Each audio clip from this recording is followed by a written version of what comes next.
Le championnat est serré, les équipes se tiennent. Telles sont les remarques qui reviennent souvent chez les observateurs de la Ligue 1 en ce début de saison. En cela, ils se fondent sur les positions au classement général après 4 journées. Entre le 2e et le 8e, il n'y a que 3 points de différence. C'est le même écart entre le 9e et la lanterne rouge. D'autre part, l'exposition médiatique et les attentes du public sont incontestablement des facteurs qui influencent les prestations des joueurs. De même, les entraîneurs s'attellent à sublimer leur science à chaque journée. Est-ce pour autant que cet environnement concurrentiel a l'impact escompté sur le niveau de jeu? Qu'est-ce qui explique le nivellement de valeur au classement? Est-il le reflet d'un niveau de jeu élevé?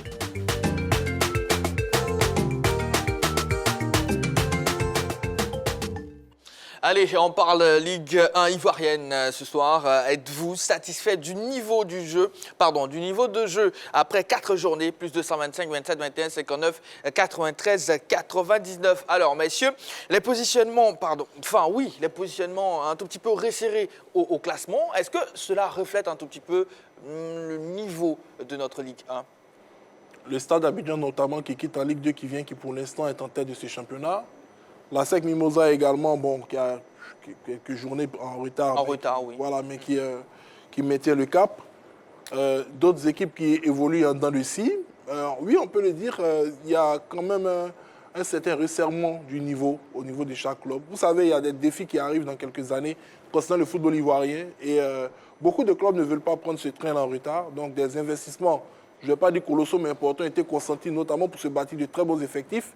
Il y a de l'ambition également dans beaucoup plus de clubs en Ligue 1 cette année, parce qu'auparavant, certains laissaient la bataille pour le titre à 2 ou 3 clubs, mais cette année, on a vu déjà un club comme le Stade d'Abidjan qui n'est pas arrivé masqué. Ils disent qu'ils viennent prendre leur place, ils sont en train de le démontrer. Ils ont fait le recrutement qu'il faut avec des joueurs, ils ont su maintenir le staff technique. Donc je pense que je ne suis pas surpris personnellement par ce qui se passe au niveau de la Ligue 1. Est-ce que cela reflète le niveau de la Ligue 1, un niveau par le haut, par le bas? Je dirais que pour l'instant, c'est un niveau médian. Okay. Parce que pour pouvoir juger notre Ligue 1, il faut attendre, je dirais, le résultat de nos représentants en compétition continentale. En fonction de leur progression dans ces différentes compétitions, on pourrait dire que si la Ligue 1 a un niveau élevé ou pas. Pour l'instant, à mon sens, c'est un niveau médian. D'accord. Alors, M. Djati, est-ce que c'est un indicateur, ce classement-là?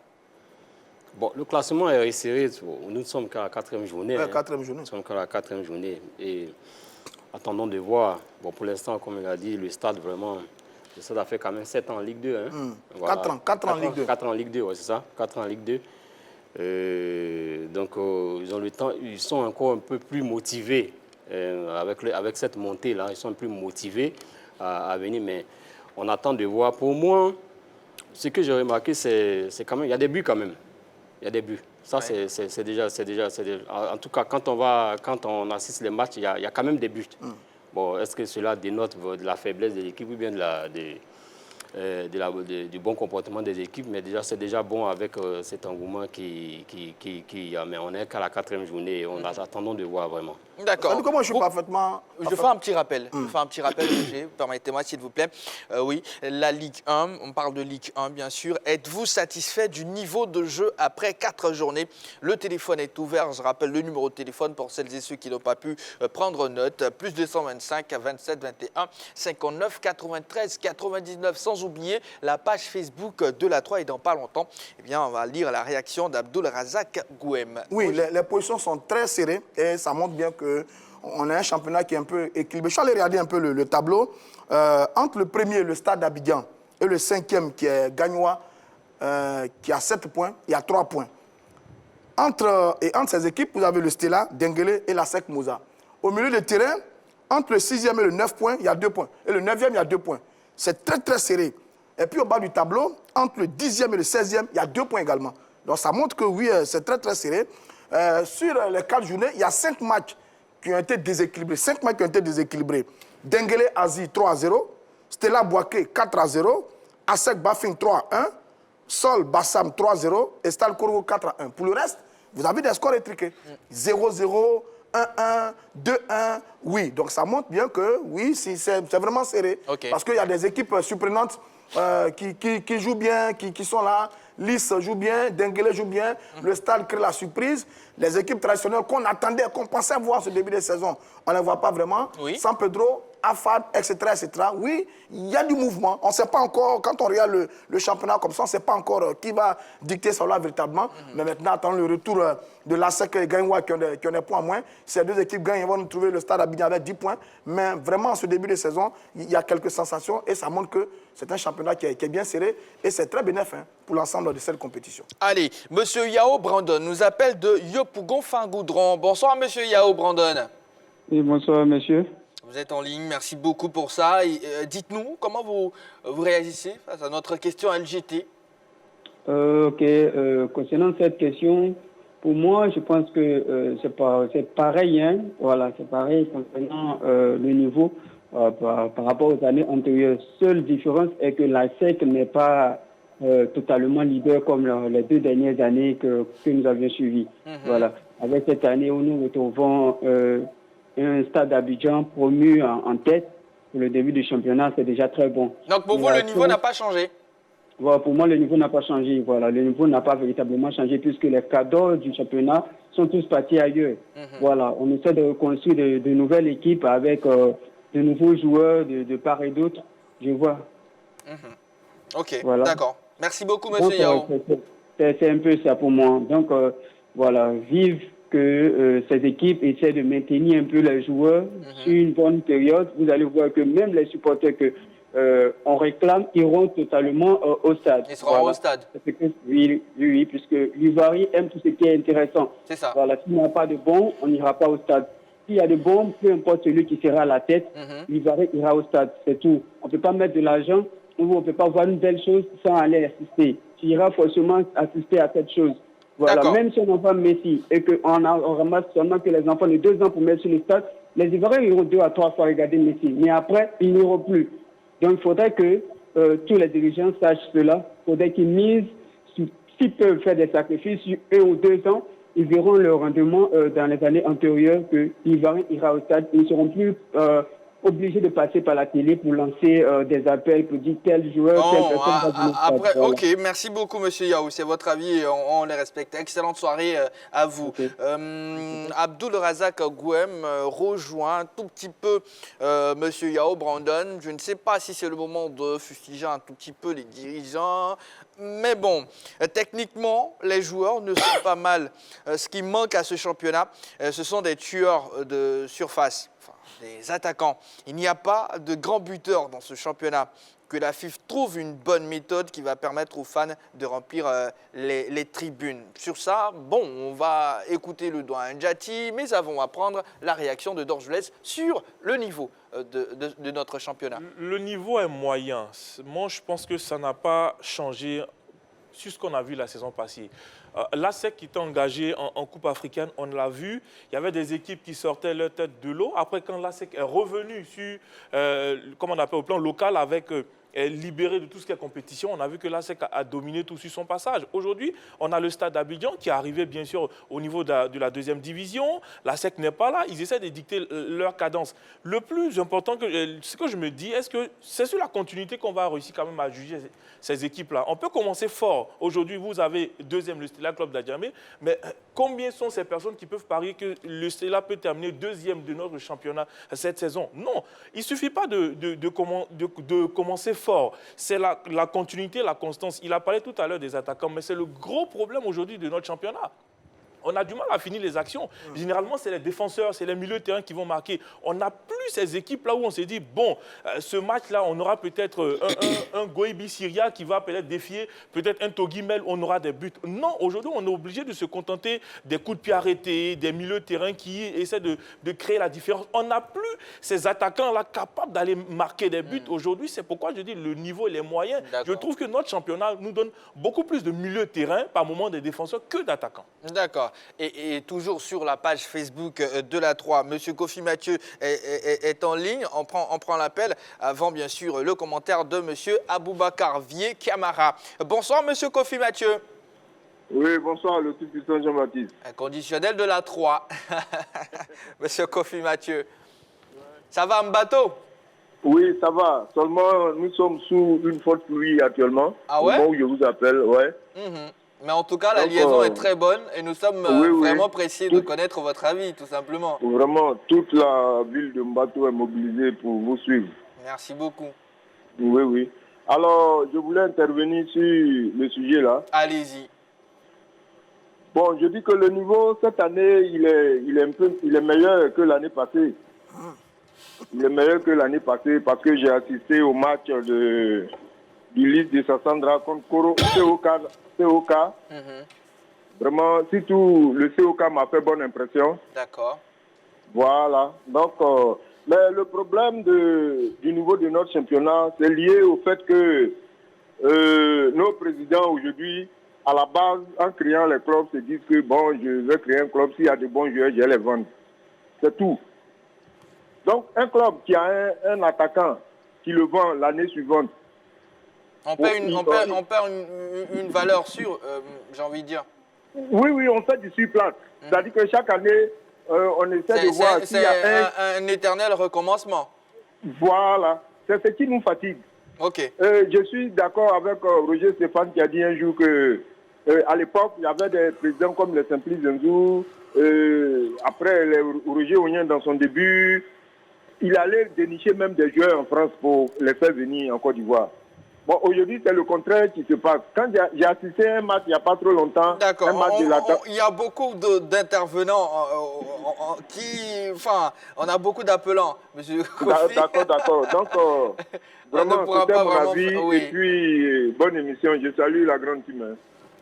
Bonsoir. Allez. Merci beaucoup, monsieur Kofi. Voilà. Et sur la page Facebook de la 3, monsieur Aboubacar Vier Camara, il écrit ceci. Pour un début de championnat, je dirais oui. Le niveau des équipes est bon dans l'ensemble, avec des favoris comme l'ASEC, le Sporting et le FC San Pedro qui confirment leurs ambitions. La bonne surprise vient des promus, Stade et Dinguélé, qui démontrent la qualité de la Ligue 2. Voilà, c'est son avis. Oui, c'est tout à fait juste. C'est tout à fait juste, mais moi, après, mon inquiétude, c'est dans la continuité. Il ne suffit pas de commencer en puissance. C'est long, après, on va jouer les matchs retour. C'est là qu'on va commencer à voir vraiment le vrai niveau des équipes. Est-ce qu'on va essayer de pouvoir continuer sur ce qu'on a fait en première partie, ou est-ce qu'on va commencer à tâtonner? Parce qu'à un moment donné, il y aura le mercato, il va falloir renforcer les équipes, parce qu'on n'oublie pas qu'à chaque fois qu'on est premier, qu'on gagne le titre, il y a la Ligue des Champions à préparer, ensuite il y a la Coupe CAF derrière, donc c'est dans la continuité qu'on attend vraiment ces équipes qui viennent de la Ligue 2. Quand vous regardez San Pedro, qu'elle est 11e seulement de notre championnat, ce sont des équipes l'année passée qui n'étaient pas mal, mais cette année, si on a du mal à l'allumage, ça veut dire qu'il y a problème. En tout cas, le niveau de jeu de la Ligue 1 vu par les Ivoiriens, tout simplement, on suit. La Ligue 1 évolue très bien. On est aussi vraiment satisfait. Puis on est très content. Et voilà, souvent il m'a au terrain, il participe à la télévision, il regarde souvent. Quand il n'y a pas le temps, il suis à la télévision, il suit le match. Vraiment, c'est très ravi. Mon équipe favorite, Alec, il voit très bien, qui est bien parti. Il voit Afat Plateau, qui est très bien parti. Avant, tu as joué un match comme une équipe là, donc gagne 2-0. Quand c'est là, il passe bien, donc gagne 2-0. Moi, je peux dire qu'il y a quand même une amélioration, même si certaines équipes encore sont dans des conditions difficiles. Mais on pense bien qu'ici, dans 1, 2 à 3 ans, on croit que la Ligue ivoirienne même, en général va prospérer. Par rapport à la 4e journée, je pense que chaque équipe a essayé de se défendre. Bon, il y a eu des hauts et des bas. Des hauts parce qu'il y a eu une amélioration au niveau des directeurs sportifs. Mais des bas parce que jusqu'à présent, le stade ne fait pas le plein. Et c'est ce qui rend vraiment triste notre championnat. Vraiment, concernant le championnat ivoirien, c'est un championnat qui est très pauvre. Il n'y a pas d'occasion, le jeu est très pauvre, il n'y a pas d'animation, raison pour laquelle il n'y a pas de supporters au stade. Quand vous prenez une équipe comme le CO Korogo, c'est une équipe, quand vous regardez, il n'y a pas de contenu, ça ne donne pas envie de partir au terrain. Il n'arrive pas à aligner 5 passes, 10 passes, le cas de US Bassam. Vraiment, c'est vraiment dommage pour le football ivoirien, quoi. Cette année, je pense qu'il y a le Stella Club qui fait un bon début de championnat. Après, il y a le Stade Abidjan aussi qui fait un bon début de championnat. Je pense que ces deux clubs-là pourront titiller la SEC. Mais la SEC reste l'éternel favori. Voilà, des avis divergents. Jean-Philippe, dites-nous, quelles sont les équipes qui tirent, mine de rien, leur épingle du jeu au niveau pour l'instant, c'est de la qualité, du niveau? Pour l'instant, je vais citer qu'un seul club, c'est le Stade d'Abidjan. Bon, la SEC, pour son standard, à mon sens, normalement, devrait chaque année pouvoir coopter les 2 premières places, mais le Stade impressionne énormément. Vous savez, le Stade est arrivé avec un président très ambitieux qui a commencé à bâtir ce club véritablement à partir de la Ligue 2. On a vu les images du centre d'entraînement qui est en train d'être construit du côté de Jacquesville. Et quand il venait en Ligue 1, il avait rapidement montré ses intentions. Il a recruté de très bons joueurs. Il est allé du côté de l'Africa, par exemple, prendre l'un des meilleurs joueurs du club l'année passée, Mohamed Yarasuba, qui était également sur les tablettes d'un club comme la SEC Mimosa. Et donc, vous voyez, il a su intéresser certains joueurs à intégrer son projet. Ce qui n'est pas le cas forcément de tous les clubs de la Ligue 1. Donc, pour l'instant, c'est vrai, moi, je vois le Stade qui fait une très belle impression. J'aurais aimé voir certains clubs confirmer ce qu'on pensait d'eux, notamment San Pedro. Ouais. Mais San Pedro est 11e, mais c'est inquiétant. Donc voilà, maintenant, bon, comme on l'a si bien dit, on n'est qu'à la 4e journée. Qu'est-ce qui ne va pas? Pour l'instant, chaque club le sait. Ils vont essayer de corriger cela en interne. Et puis, on viendra à la mi-saison pour véritablement tirer le bilan de ce qui était fait, ce qui était proposé aux différents amoureux du football. Alors, M. Diaty, selon vous, quelle est la part de responsabilité des dirigeants sur lesquels beaucoup d'observateurs tirent à boulet rouge? Non, mais moi, je ne sais pas quel dirigeant qui a beaucoup de moyens et qui a un joueur qui peut vendre, qui va le vendre. Ça s'impose à eux, la vente des joueurs. Maintenant, pour maintenir les joueurs, il faut une politique globale pour maintenir les joueurs. Ce n'est pas qu'une histoire du président de la fédération de football. Il faut professionnaliser tout le système de football ivoirien. Quand ça sera fait, les joueurs seront maintenus. C'est-à-dire, même le joueur, quand on va lui dire, pas au Maroc ou bien en Tunisie, pour faire un essai, et qu'il sait qu'il a quand même un salaire un peu conséquent ici, il va réfléchir par 2 ou 3 fois avant de partir. Donc, c'est le perpétuel problème qui a eu lieu au cours des élections ici. Donc, moi, je dis, il n'y a ni un Tarzan ni un D'Artagnan qui va venir changer le football ici. C'est-à-dire, ce n'est pas un individu qui va venir, qui va dire j'ai les moyens, il vient à la tête de la fédération, les joueurs ont assez. C'est toute une politique globale de l'État de Côte d'Ivoire, des dirigeants fédéraux et des présidents de clubs. Quand tout ça sera mis en place, c'est toute une machine. C'est-à-dire que si, dans tout ce compartiment, s'il y a un qui reste en retrait, on sera toujours dans la même position. Du coup, ça sera comme un maillon de la chaîne. Oui. Donc, il fera défaut. Voilà. C'est un faux débat que les gens mènent pour dire si tel arrive à la tête de la fédération, il va changer les choses. C'est pas vrai. Non, mais toi en difficulté. C'est pas vrai. Donc, c'est toute une chaîne. Et l'État de Côte d'Ivoire, et la fédération, et les dirigeants de club. Ok. Voilà. C'est bien noté. Voilà. Monsieur Diomandé nous appelle de Sipilou, un inconditionnel également. Bonsoir, monsieur Diomandé. Et le grand JB. Oui, monsieur Diomandé. Bonsoir à toi. Bonsoir, monsieur Diomandé. Et Rodia est là-bas? Oui, Rodia est calé, comme on le dit. On vous salue, ouais, monsieur. Bonsoir.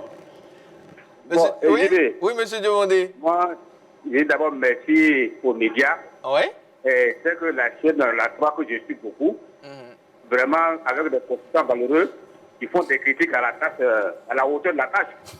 Et ça gavalise encore nos enfants de pouvoir prendre le travail au sérieux. Bon, le niveau du championnat, vraiment, bon, c'est assez bien. Ça va pour le point de vue. Mais ce que je veux que vraiment les présidents des clubs fassent, c'est faire des recrutements à la hauteur du championnat ivoirien. Comme le temps passé, au temps de l'Église Mara de Rome, au temps de Prima Camara. Et vraiment, le championnat ivoirien, franchement dit, était un championnat à cœur. Et vraiment, c'était rigoureux. Donc, M. Roger Ouyen, qui est mon président de la SEC, il n'a qu'à essayer de voir comme avant. Et il n'a pas arrêté de partir ailleurs pour moyen les talents. Mais ceux qui sont partis là, il faut savoir les remplacer. c'est comme une forêt. Dès que tu abat là, il faut reboiser. Donc, il faut savoir les remplacer, pour que vraiment, il avoir des joueurs dignes à la valeur de ceux qui sont partis, et que le championnat là, ça va aller. Puis le président dit, ne pas recruter les bons joueurs. Bons joueurs autant de César, quand il fait là, vraiment, il recrutait des grands joueurs. Le championnat avait tellement de cœur et vraiment les Ivoiriens aimaient aller au terrain. Donc, Natoua, continuez, vous êtes la meilleure et on compte de vous suivre tant que la vie continue. Allez. Allez, bonne nuit. Oui, salut, monsieur Dumandé. Je suis un peu d'accord avec lui. Mais vous savez que moi, je refuse généralement de faire le procès des présidents de club. Je refuse. Pourquoi? Parce que ces hommes-là font des efforts pour faire vivre notre football. S'ils ne sont pas là, notre football va mourir. Parce qu'on est nombreux à les critiquer, mais il y a très peu qui créent des clubs pour montrer l'exemple et pour de façon concrète, montrer ce qu'il faut faire. Personne ne crée des clubs. Et tout le monde critique les présidents des clubs. C'est trop facile. Seulement, ce qu'on doit leur dire, c'est de continuer à faire des efforts, de continuer à améliorer leur gestion, de continuer à trouver des moyens pour alimenter nos clubs de très bons joueurs. Mais avoir de très bons joueurs, il faut avoir de très grands moyens. Et il n'y a pas beaucoup sur place qui ont de grands moyens. Ceux qui ont de grands moyens ne créent pas de clubs, n'investissent pas dans les clubs, et alors on tourne en rond. Moi, quand je regarde le jeu du championnat, j'aime notre championnat. Il est au niveau de l'environnement de notre football. Il y a des équipes qui ont du très bon jeu. Le Stade Abidjan est premier avec 10 points. L'équipe joue très bien. Un groupe avec un mélange de jeunesse et d'expérience, avec un excellent entraîneur Oussous Réal qui est un spécial de jouer en couloir. Le Stella Club de la Djamie est deuxième avec 8 points. Aucune défaite depuis le début de la saison. Oui, le Stella joue bien. Denguele est troisième avec 7 points. Le Promu se comporte très très bien. Il a été leader en début de championnat, tout comme l'équipe de Liste qui également se comporte très très bien. Et puis derrière, on a la SEC Mimosa et le Sporting Club de Gaïwa. Ces deux équipes-là ont une ossature très très solide. La SEC a un bon groupe qui au plan local n'a rien à envier aux autres équipes. Si la SEC se concentre là sur le championnat, vous allez voir que les jeunes noirs vont mettre de l'ordre et après les autres équipes vont courir après. Vous avez Gaïwa qui a une très belle défense, qui a aussi un très bon comportement. Donc oui, on a un championnat qui est plaisant, qui est intéressant, il y a de l'émulation, il y a beaucoup de communication, tout. Et ça, c'est encourageant. Maintenant, après, si on peut trouver un peu plus tard des présidents richissimes, puissamment assis, comme ceux qui ont les grands clubs sur le continent africain, ben, ils vont aller nous chercher des grands joueurs, ils vont maintenir nos pépites, ils vont bien les payer. Après de cet instant, on aura un championnat qui va ressembler aux effectifs de l'Africain et de la SEC dans les années 80-90. Mais pour l'heure, ceux qui sont là, il faut les encourager et les amener à s'améliorer, mais toujours à critiquer les présidents des clubs. Pourtant, personne ne les défie en termes de création de clubs, gestion de clubs. Bon, je trouve ça un peu méchant. Ce championnat-là, il ressemble à notre football local. Bravo, continuons à travailler pour l'améliorer. Je voulais dire, au moment où vous demandez à ce que des joueurs viennent, il y a des clubs comme Oroya, il y a des clubs comme le TP Mazembe. Mamelodi Sundowns. Voilà. Donc, ça s'impose à certains joueurs. Ils sont des modèles à copier. Ah ouais, et qui ont beaucoup d'argent. Oui. Voilà. Modèle à copier, mais les premiers responsables, ce sont les joueurs. On peut avoir des millions, mais s'il n'y a pas de la qualité, on recrute qui exactement? Aujourd'hui, on va aller chercher. On va passer tout notre temps à aller chercher des joueurs. Pourquoi aujourd'hui ne pas repenser la formation pour aller nous chercher des pépites qui vont rester? Parce que après, quand vous parlez de... C'est bien beau quand même de dépenser tout et tout, mais du côté du TP Mazembe, il y a des joueurs qui ont été formés par le TP Mazembe aujourd'hui, qui sont montés en puissance, qui sont allés ailleurs. Donc pour moi, je pense qu'il faut repenser la formation à tous les niveaux. Aujourd'hui, les clubs doivent chercher à trouver des centres de formation pour former depuis la base, pour que vraiment on puisse avoir ces talents-là qui sortent vraiment de notre pays. Aujourd'hui, vous regardez un match de Ligue 1, mais il n'y a rien d'extraordinaire. Je suis désolé, il n'y a rien d'extraordinaire. Débordement, on n'a rien. Même pour marquer des buts, on a des difficultés. Les défenseurs, on se demande même s'ils ont fait des formations. Donc, il faut revoir la formation pour avoir la qualité. Parce que c'est qu'il y a de la qualité dans un championnat que le niveau du championnat monte en puissance. Ouais. La preuve, quand on arrive en Coupe CAF ou bien en Ligue des Champions, on voit qu'on a des lacunes pas possibles. Parce que ici, la SEC domine tout le monde. Mais quand on arrive, on tombe sur une équipe comme au Royal de la Guinée, on a des difficultés. Pourquoi? C'est le niveau du championnat, c'est le niveau des joueurs. Jean-Philippe, pour terminer sur ce sujet. Oui, j'entends beaucoup d'analyses. On parle du président, on parle de qualité des joueurs, on parle de tout, mais on ne parle pas du nerf de la guerre. Le nerf de la guerre, ce sont les finances. Le nerf de la guerre, c'est ce qu'on donne aux joueurs. C'est ce qu'on donne aux joueurs. Si vous demandez à Abdoulaye Traoré Ben Badi, bon, le grand frère, il les a côtoyés. Combien est-ce qu'il gagnait à l'époque quand il jouait à la SEC? Vous allez voir qu'à cette époque, déjà, c'était des montants ahurissants. Autour du million pour certains. Voilà, imaginez déjà dans les années 90. C'était aussi le temps du mécénat. C'était le temps du mécénat ou la le temps du mécénat, c'est ça aussi. Non, je vais aller encore plus loin parce que parce que tout simplement, on parle du mécénat, mais aujourd'hui, il y a des clubs qui ont quand même de gros sponsors derrière eux. Vous prenez le club d'FC San Pedro. Est-ce que vous connaissez un peu le niveau des salaires qui sont pratiqués là-bas? Au tout début, c'était un club qui était attrayant, qui donnait de très bonnes sommes d'argent aux joueurs. Et qu'est-ce que ça a eu comme incidence? Beaucoup de bons joueurs du championnat national sont allés relever le niveau de San Pedro. San Pedro jouait chaque année les compétitions continentales. On parle de nos joueurs qui vont du côté du Maghreb surtout. Mais ils vont pour toucher combien? Quand on fait une analyse, la majeure partie, ils touchent 300 000, 400 000 francs. Est-ce que ce sont des montants qu'on ne peut pas donner à des joueurs localement? Donc il faut également de la volonté pour je ne vais pas dire investir, mais pour mettre de l'argent au niveau de la masse salariale, pour motiver les garçons. Pour terminer rapidement, Jean-Baptiste, parce que je sais qu'on n'est plus par le temps, quand, par exemple, je prends le cas de l'ASEC, je dis aussi que c'est une question de vision.